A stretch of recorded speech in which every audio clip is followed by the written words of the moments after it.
সুপ্রিয় সাংবাদিক ভাই ও বোনরা, আসসালামু আলাইকুম। আপনাদের সবাইকে জানাচ্ছি আন্তরিক শুভেচ্ছা ও কৃতজ্ঞতা। গত 5ই জুন 2024 চতুর্থ দফা ডামি উপজেলা নির্বাচন অনুষ্ঠিত হয়েছে। বিরোধী দলহীন এবং ভোটার শূন্য এই নির্বাচনে নিজেরা নিজেদেরকে প্রতিপক্ষ বানিয়ে একদলীয় উপজেলা নির্বাচন উপভোগ করেছে। উপজেলায় লুট ও আধিপত্য বিস্তারের জন্য চেয়ারম্যান, ভাইস চেয়ারম্যান পদ বাগিয়ে নিতে রক্তস্রোত বইয়ে দেওয়া হয়েছে দেশের বিভিন্ন উপজেলায়। অবৈধ অর্থ হরিলুটের সুযোগ যাতে হাতছাড়া না হয় সেজন্য আওয়ামী ক্যাডাররা দুই গ্রুপে বিভক্ত হয়ে প্রতিদ্বন্দ্বিতারত একই দলের দুই প্রার্থীর পক্ষে অবস্থান নিয়ে ব্যাপক সহিংস সন্ত্রাসে লিপ্ত হয়েছে, হত্যা করেছে এবং শারীরিকভাবে গুরুতর আহত করেছে। নির্বাচনের ইতিহাসে নজিরবিহীন এই উপজেলা নির্বাচনেও প্রাণহানি হয়েছে 7 জনের। হাজার হাজার মানুষ তাদের হামলার শিকার হয়েছে। এদের মধ্যে অনেকের অবস্থা এখনো গুরুতর। জনগণ কর্তৃক পরিত্যক্ত দল এখন আওয়ামী লীগ। এই দল সংখ্যালঘু সহ গরিব মানুষদের বাড়িঘর, সহায় সম্পদ এবং অবৈধভাবে টাকা লুটকারী পুলিশের কতিপয় কর্মকর্তাদের উপর নির্ভরশীল। তাই ভোটার শূন্য জাতীয় ও স্থানীয় সরকার নির্বাচন অনুষ্ঠিত করতে ডামি সরকার ও তাদের গৃহে পালিত নির্বাচন কমিশন মোটেই লজ্জিত নন। আওয়ামী সরকার ও তাদের নির্বাচন কমিশনকে জনগণ বিবেচনা করে শতাব্দীর শ্রেষ্ঠ বেহায়া। দেশের অর্থনীতির এখন টালমাটাল অবস্থা। প্রতিদিনই দেশের অর্থনীতি ধ্বংসের কথায় গণমাধ্যমে প্রকাশ পাচ্ছে। পুঁজি পাচারকারী হুন্ডিওয়ালা বিপুল অঙ্কের ব্যাংক ঋণ নিয়ে বছরের পর বছর ফেরত না দিয়ে বিদেশে পাচার করে ইচ্ছাকৃত ঋণ খেলাপি হওয়া, ডলারের তুলনায় টাকার মূল্য কমে যাওয়া, তীব্র ডলার সংকট, প্রবাসী আয় কমে যাওয়া, রেমিটেন্স কমে যাওয়া, অস্বাভাবিক সার্বিক মূল্যস্ফীতি ও খাদ্যপণ্যে মূল্যস্ফীতি সহ সীমিত ও নিম্ন আয়ের মানুষদেরকে গভীর সংকটে ফেলেছে। ক্ষমতা ঘনিষ্ঠ গোষ্ঠীকে ব্যাংক থেকে অন্যায় সুবিধা দেওয়ার কারণে ব্যাংকগুলো এখন মুখ থুবড়ে পড়েছে এবং লক্ষ হাজার কোটি টাকা ব্যাংক থেকে আত্মসাৎ করে স্বেচ্ছায় ঋণ খেলাপি সেজেছেন সেই সমস্ত ক্ষমতা ঘনিষ্ঠ ব্যক্তিরা। ঋণ খেলাপিরা এখন উল্লাসে মেতে উঠেছে। ব্যাংকে গচ্ছিত অর্থ থেকে তার প্রয়োজনীয় টাকা ঈদের প্রাক্কালে তুলতে পারছেন না বলে ব্যাংকের সাধারণ গ্রাহকরা মাথা কুটছেন।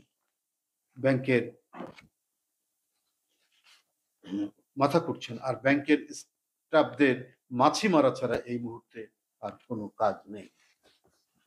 সরকার বারবার ইউক্রেন যুদ্ধ ও করোনার অজুহাত দিয়ে বর্তমান অর্থনৈতিক দুর্দশার কারণ হিসেবে চালানোর চেষ্টা করছে, অথচ যুদ্ধের আশেপাশের কোনো দেশে মুদ্রাস্ফীতি বৃদ্ধি পায়নি এবং খাদ্যপণ্যের দামও মানুষের আয় সীমার মধ্যে রয়েছে। মূল্যস্ফীতি এখন কোনো উন্নয়নশীল দেশেই প্রকট নয়। এমনকি পার্শ্ববর্তী দেশ ভারতের মূল্যস্ফীতি 4.8%। শুধু ভারত বলে নয়, আশেপাশের কোনো দেশেই মূল্যস্ফীতি হয়নি কোনো জিনিসের, অস্বাভাবিক বৃদ্ধি হয়নি।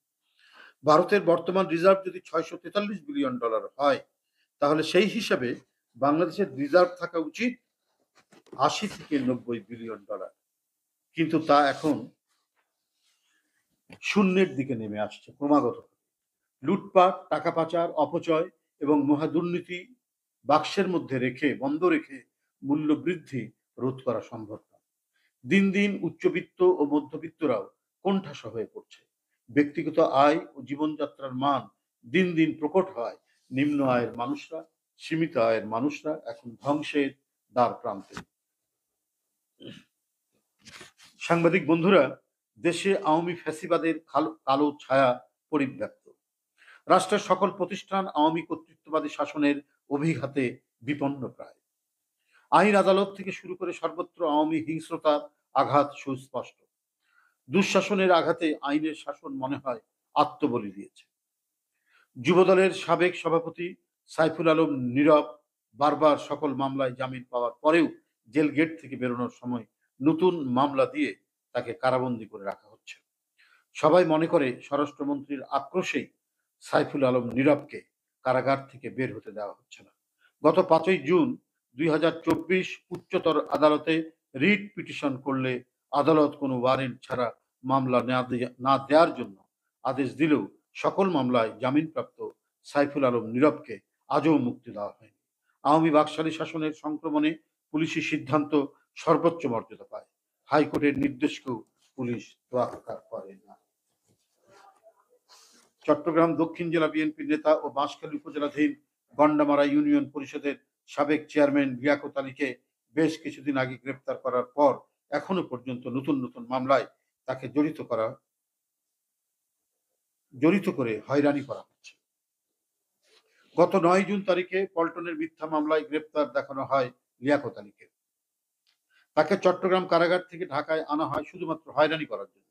চট্টগ্রামের বাঁশখালী থানার মিথ্যা অস্ত্র মামলা দিয়ে গ্রেপ্তার দেখানো হয় ক্ষমতা ঘনিষ্ঠ কোনো প্রভাবশালী মহলের ইন্ধনে।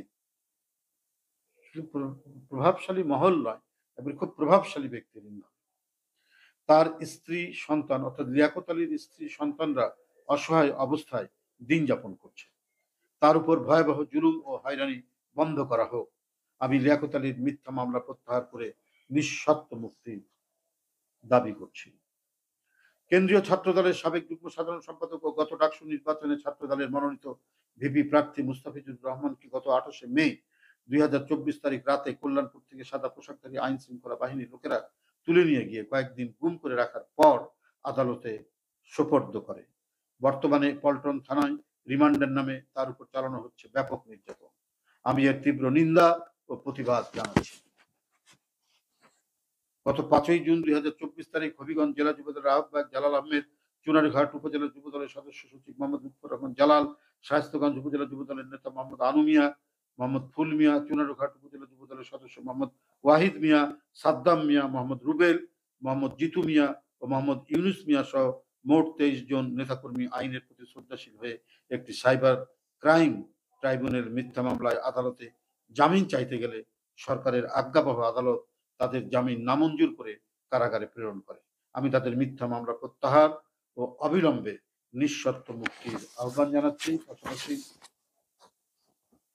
গত 9 জুন 2024 তারিখ কুষ্টিয়া জেলা যুবদলের সমন্বয়ক আব্দুল মাজেদ, জেলা যুবদলের সাধারণ সম্পাদক কামাল হোসেন, যুবদল নেতা প্রকৌশলী জাকির হোসেন সরকার ও খন্দকার তসলিম উদ্দিন নিশাদ সহ মোট 37 জন নেতাকর্মীর নামে একটি মিথ্যা মামলা ও গায়েবী মামলা দায়ের করে পুলিশ। এছাড়াও একই দিনে কুষ্টিয়া জেলা যুবদলের সমন্বয়ক আব্দুল মাজেদের বাড়িতে গুলি চালিয়ে তার 2 শিশু ছেলে সাজেদুল ইসলাম শাওন ও শামিউর রহমান স্বামীকে গুলি করে হত্যা করার ঘটনায় আমি তীব্র নিন্দা ও প্রতিবাদ জানাচ্ছি। আপনাদের সকলকে ধন্যবাদ। তাই